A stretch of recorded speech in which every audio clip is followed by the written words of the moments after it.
Hey, welcome back to more Give Me God of War or Give Me Death difficulty. Well, the Give Me Death part, I just kinda added that part on, but yeah, what's up? Holmes here, and once again we're running through this Give Me God of War difficulty for the 2018 God of War, or some people call it God of War 4. But anyways, this encounter here, this first part, it's alright, I would say. Deal with two dogs, one regular, well, explodey dude that can heal. So not too bad for this part. It's the next part that's gonna be a little bit of a pain in the ass to deal with.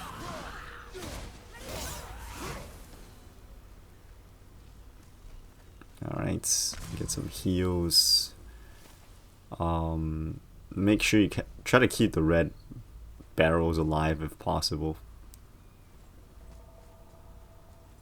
because that'll be pretty useful for later on. The fight in this area is not over yet. There's gonna be more stuff that's gonna happen.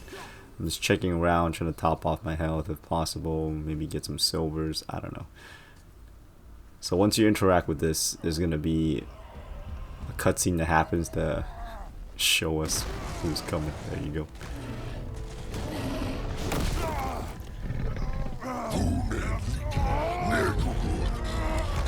Let him go!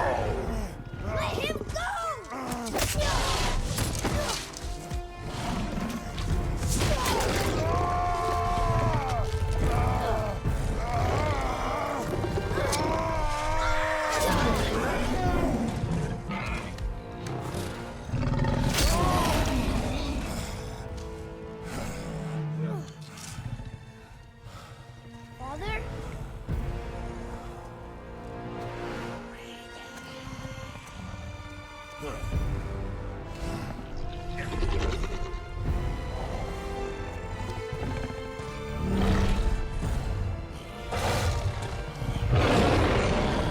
Ready yourself. Okay, so for the troll, what you want to do is, like, immediately right after the cutscene, you want to run over here, try to take care of these guys as quickly as possible. If the troll gets to near those barrels, you can use that to ignite the barrel, like use an attack, any sort of attack. You can use your runic attack, or you can throw your Leviathan axe at it and it'll explode. So if you can time it perfectly, you can stun the troll like that, or do massive amount of damage to it. And be careful, because you can also be hurt by those barrels. So if you're running by it and an enemy does like a stomp shockwave or something like that, or do something that has a slight AoE and you're near the barrel and the AoE hits the barrel, it'll pop and you are going to take damage. And also, if when the barrel explodes, it leaves like a little bit of flame on the ground. If you touch that, you can also take damage, so be careful. And like I said before, try to take care of the little dudes here first before dealing with the troll. What I was doing was I was just dealing with them, but then like I was keeping an eye on my meter, like where the indicator that shows where enemies are at. You know, when it flashes red is when I'm like getting ready to dodge, but if it's like just yellow, I'm not too worried about it. I did use the Rage of Sparta there, just so I can get some health back. And I'm kind of cheesing the troll here by throwing the axe to its face. Yeah, that's one thing you can do. Although later on I feel like the strategy that makes it a lot easier to fight is you just hit them like 2 to 3 times, and then when it doesn't attack, just dodge. And then when it has like a slight opening, 2 to 3 times, depending on how fast the thing recovers. So yeah. I don't think I started doing it until like the later on trolls you encounter. Right here, I'm still at my axe throwing phase, I would say, where I think like throwing the axe is the safest thing to do. Now that I'm like rewatching it, I could have used more runic attacks. Instead of being like super defensive, I could have gone a little bit more offense, I would say. See how the troll just kind of screaming, and then when it does that unblockable jump, when it does like that red flashing attack and it does slam, You can dodge away and then you run back to for a 2 to 3 hit axe swing, so you can down it way faster than what I'm just doing here. I'm just running around doing headshots, having Atreus do some chip damage on him. See, like after this, you roll back and you hit him like 2 to 3 times right there. And yeah, if you do that, I feel like you'll be able to kill him way faster than you did, than I did. My bad. So yeah, and those are what I guess what you can consider as mini bosses go. Because I don't really count them as bosses because, I mean, I guess you can count them as bosses, but I don't know. I just don't feel like they're as worthy as all the other bosses that you're gonna encounter. Well, as much as boss goes, I guess. Make sure you destroy the barrel over there so you can destroy one of those poison letting pods up there. You have to destroy all these barrels, so you can, these two just to clear the rocks so you can pass, and then the one on the far end over there, it's to destroy the other one because there's no way you can freeze both of them. So destroy the other one by exploding the pod, and then you can just freeze the single one right here. And here we got another new runic attack. And I don't know if you guys saw earlier where Kratos got lit on fire because I accidentally like brushed against the fire. I was trying to dodge it, or not dodge it, avoid it, but yeah, I still ended up brushing right by it. That's why Kratos went into this like flame mode there. But the good thing is, I guess, like when you're opening chests, you get that semi-invincibility, so that's what kind of saved this little bit part of my health there.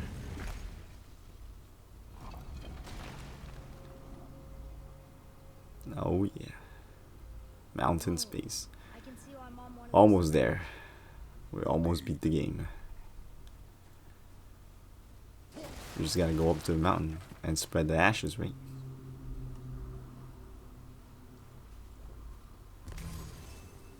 Okay, the reason why I did a little cut and edit there, it's because the original part, like I guess part 3, part 4, it ended as I was coming up. That's where I stopped the video, but then I was like, okay, if I just do it like that, this is gonna be way too short, and I didn't want to add that last fight bit onto the previous episode. That's why I'm merging this one and then like another new one, which is this one that you're seeing here, so the video can be a little bit longer. Wish she was here. Bet she could get us past this. My magic is useless against the Black Breath, and there's no way around it. Odin saw to that long ago. What are you doing here? Making sure you can finish your journey. Why wait to warn us? I was busy, saving my friend, if you remember. The Black Breath is a corruption of magic even I can't dispel. Only the pure light of Alfheim is strong enough to break through. But that road is long. What does this goal mean to you? It's everything. Follow me. Why help us? Maybe I see more of myself in you than I'm willing to admit. Maybe by helping you, I'll make up for a lifetime of mistakes. Or maybe I just like you. Even though we shot your friend? Even though you shot my friend, yes. Where must we go? To a realm beyond your own.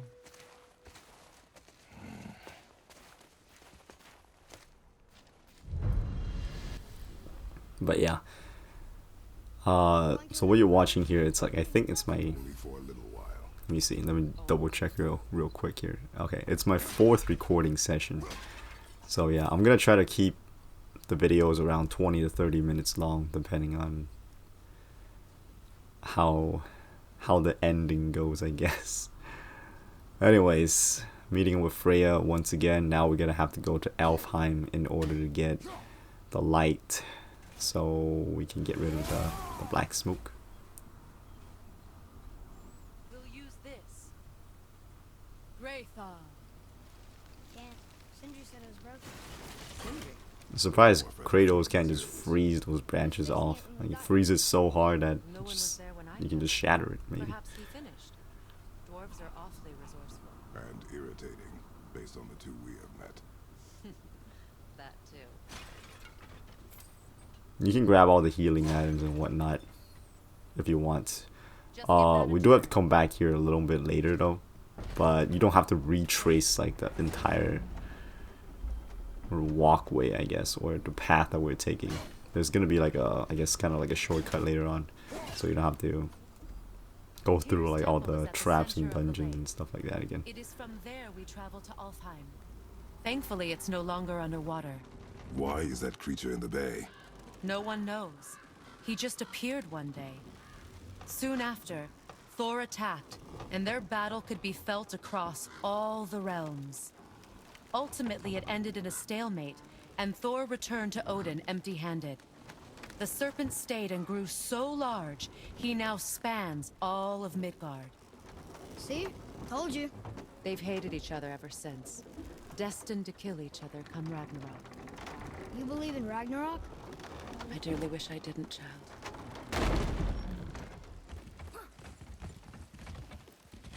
You know, we actually talked to the World Serpent. You did? An exaggeration. I'm good with languages, even ones I've never heard before. But when he talks, I can't understand any of it. Sadly, no one can. He speaks a dead tongue.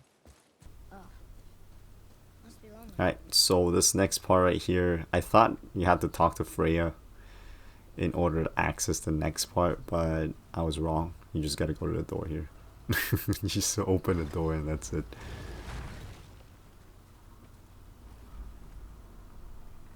Watch your step. Just along here. You sure? We came through I don't know here what the before point and of pushing the door is, because if you turn around, the door is still closed. So, I don't know, man. Anyways, Freya's about to use the first, Are you watching? I guess is more, yeah, I guess you can call it skill, or ability that Atreus is gonna learn, which is this light thing. So once we get to Alfheim, and we do some quests there, or not quests, we go through a bit of the story there, and then Atreus can then do this as well. This way. I want one. Yeah, this is, I would say, Those roots. it's good for building up stun meter and also Just stories. weakening I didn't say enemy, much about them. because I think Atreus has an ability where if you upgrade his like the spirit arrow path, There are no boy. Thought I gets like weakness arrows or something like that, and then you shoot enemies and you can see them turn kind of purple, and then when you hit them, I think it does more damage than if you just swing at them normally. So it's pretty good, pretty useful. Like, Atreus is gonna get two skills. One is that light thing, and then the other one's lightning. They're both pretty good. I thought my favorite would have been the lightning one, but after using the blue spirit light one for a while, it kind of grew on me. I thought it was pretty good as well. Like, it's not as shit as I remember it to be. Because I remember, I think the first time I played this, I was more focused on the lightning one than the blue one, because I thought it was more useful. And I also like probably thought that because I didn't really upgrade Atreus much compared to now, where I need him for the distraction or the chip damages. Because in this difficulty, it's gonna fuck you up if you don't have the Atreus backing you up. I mean, sure, you can tackle this alone, but Wait there while I reawaken the light. I feel like having Atreus around with his upgraded like arrow skills, Mending the it's disrepair. definitely helpful. Start by lifting that axle.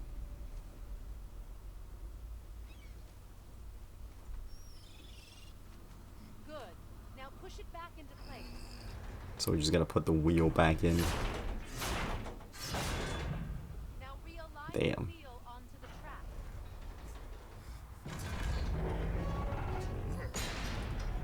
Perfect. Now push the bridge along the track. See, look at how strong he is. The whole entire bridge is turning. I just don't know why he didn't rip Baldur's head off. Like, literally, just rip his fucking head off. I wonder what happens if you do rip off Baldur's head. Reaches its first Like, since he's unkillable, will he just be a head there? He's always been really strong. I mean, he can heal, you know, like if you cut him or if you stab him or something like that, he can use his god power to get rid of that wound. But is he gonna like Deadpool his body or whatever if Your magic raised the dead. you rip off his head? That's what I'm curious about. Can Baldur do that? Like if you take out one of his arms, does it come back super fast, or does it come back like Deadpool where there's like a little time where you can see it grow from a baby's hand to a adult's hand? Right? I don't know, That was impressive. because it never said his body was invincible, right? He just can't die. That's what I understood. Baldur's power. Wait. So did the I mean, he does have a giants weakness, but All the races helped yeah. with its construction. It was the last great act of cooperation between So the now races we're gonna get to the travel room in order to get to Alfheim and get that light power.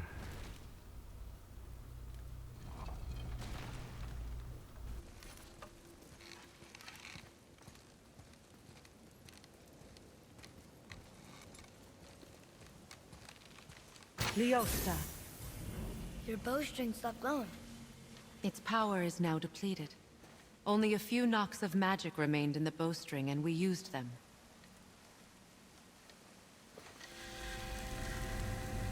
Your bow, please.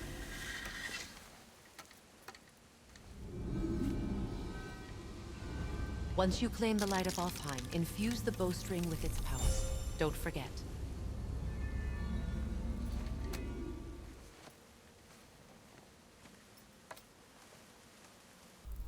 Okay, I just want to point out that Atreus does not have the I'll try, but measures were taken to the keep elf, it the light elf ability just yet.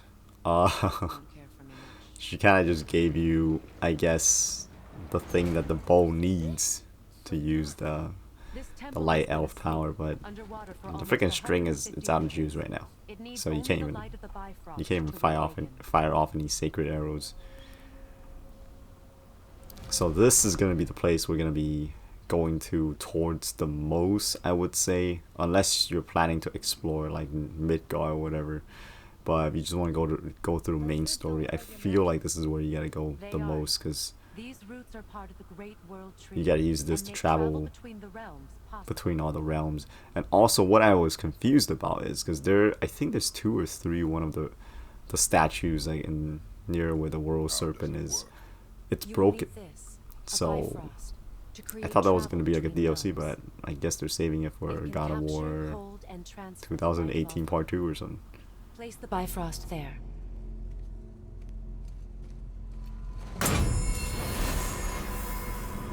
What now? Give it a moment. The temple needs time to wake up from its long slumber. It is from this room, and this room alone, that you will be able to cross between realms. What you see before you represents the temple in which we stand, as well as the realm towers that encircle the Lake of Nine outside. All the realms exist in the same physical space, reflections of each other. These doors, the towers outside, and the 9 realms are all intertwined and coexisting on the branches of the World Tree, separated only by the Bifrost light of Alfheim. This place can focus and control that light. And is this the World Tree? Only an artistic representation of it. No, the Yggdrasil is much, much more than this. The Tree of Life is bound to the fate of the world, just as we are bound to it. The tree nourishes our soils. The dew from its leaves feeds our valleys and rivers. The tree's very existence supports all of creation along its boughs. Its life energy interwoven into the tapestry of life. Birth, growth, death, and rebirth. Every strand transcending time, transcending space. Everything comes back to the tree. So, that's how it works. But I'm guessing you were looking for a more practical answer. Yes. Very well. Okay, so The bridge you pushed outside is currently positioned this thing right here, Inside it basically lets you travel between all the realms. So far we gotta go. We have Midgard right now, and then there are other ones that you can go to. I know there's Alfheim later on. Some of them doesn't go anywhere because the bridge is cut off, and I thought it was gonna be like a DLC thing, but nope. It just said it just blue balls you. You think you can travel there? Nope. Wait for God of War 4. I mean 5. I'm giving you the one for Alfheim. Now you can lock in your destination. We're ready. Remember to take the Bifrost. You don't want to lose that. Now the realm travel bridge will align, and the realm between realms will open.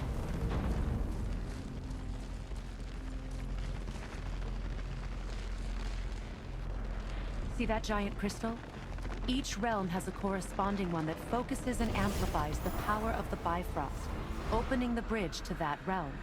That's why realm travel is only possible from this room. What about that one realm tower missing from the lake? The Jotunheim Tower disappeared from all realms over 100 winters ago, when the giants vanished from Midgard. Where the tower went and how they moved it remain a mystery.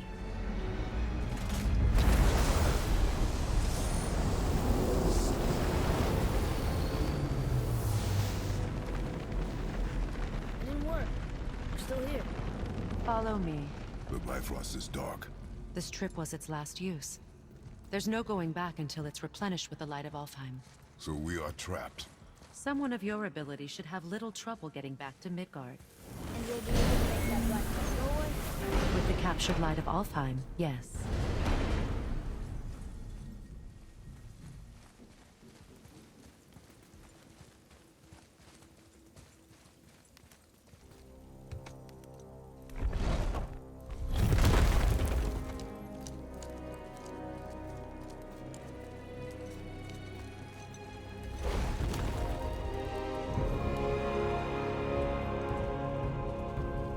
Welcome to Alfheim, gentlemen.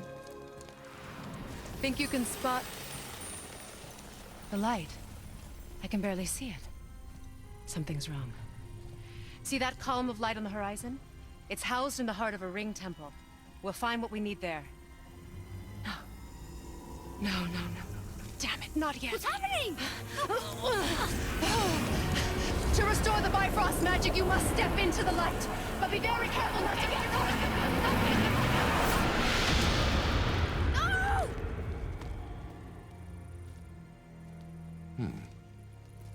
She's not dead. Is she? Not likely. Come.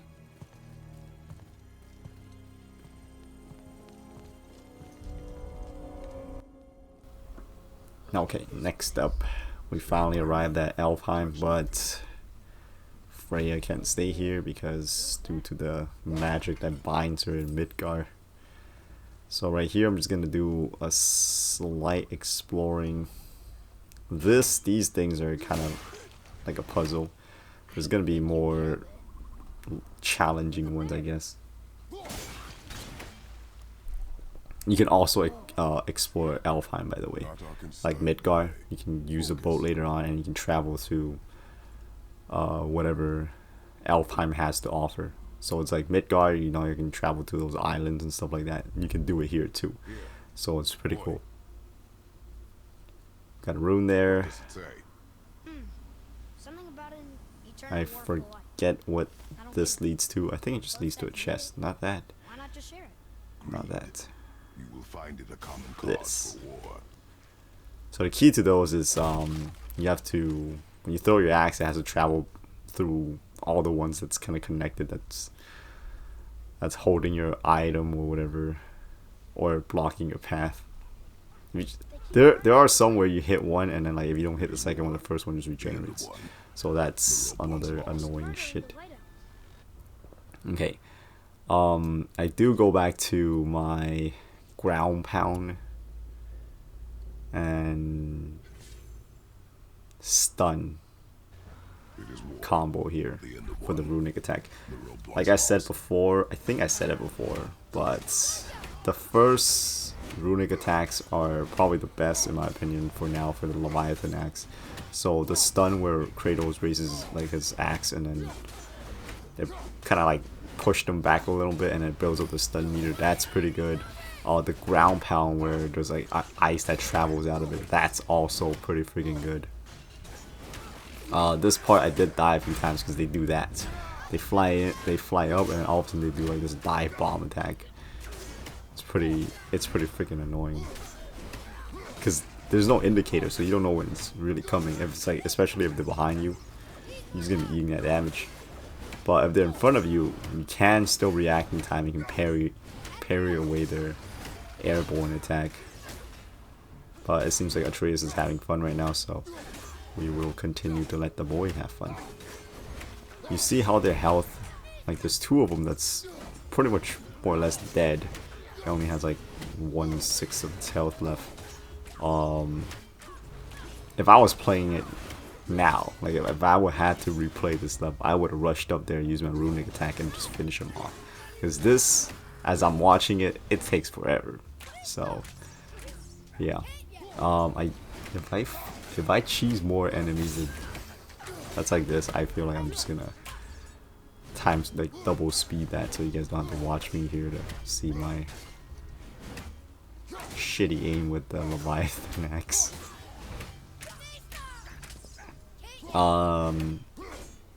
Yeah, like I was saying before, the God of War rage, the Spartan's rage, use it when you need health, I would say. Or if there's a boss that you've been trying to kill and then you can't kill him and you're just like 2 hits away from finishing him off, you can use your Spartan rage and possibly make that happen. I don't rely on it too much, I'm just using it for mainly heals. Even though heals is not that big of a thing in like, it's not that big of a problem in this game, because even on the highest difficulty, if you die somewhere, as long as there's a checkpoint, you go back to the checkpoint, all your health comes back. So yeah, I would just say probably save your Spartan rage for boss fights. Like if you're fighting some boss and then motherfucker has like 3 phases or whatever, you know, you need your health back desperately so you finish the fight. That's what I would save the Spartan rage for. Alright. I mean, if you're doing waves of enemy and then even regular enemies, but sometimes they can be tough. So if they're tough and you want to use a Spartan rage just to get some health back, so you don't have to keep repeating the freaking stage just because you keep getting hit and almost getting wrecked. Yeah, that's what you can use it for. Oh, those will be the 2 things I would go for, I would say. And you guys can see that these, I don't know what you want to call it, those glowy things were trapping the boat. And as you guys saw, I was just hitting one, but then it just kept coming back because there were 2 others like linked towards it. That's what I meant. There's gonna be like more tricky ones where you have to line them up and then throw your axe so you can cut them all at the same time, or more or less at the same time, so it doesn't keep regenerating, because there's no end to it. Yeah. Or just keep regenerating if you don't cut off like all of it together. Right here, I'm just doing my typical usual routine, taking forever trying to freaking choose an item for myself. Okay, I got one of the artifacts. Or not artifacts. Sorry, recording this at 5 a.m. in the morning. I know some of you guys are probably like, why the hell do you record so late? I don't know. Oh, because I have work these days. So yeah, I mean, even if I don't have work, this is more or less the same time I would record anyways, because of traffic noises. One of the downsides by living near a freeway, you hear all sorts of freaking shit going down over there. But yeah, so in the next episode we'll take on more of Alfheim, and then I think, well, yeah, we'll take on more of Alpine. I can't remember, because I have like, each time I record it's like 2 to 3 hours long. So yeah, sometimes 1 hour. So I'm just trying to make like all the videos work here. But anyways, we got our boat.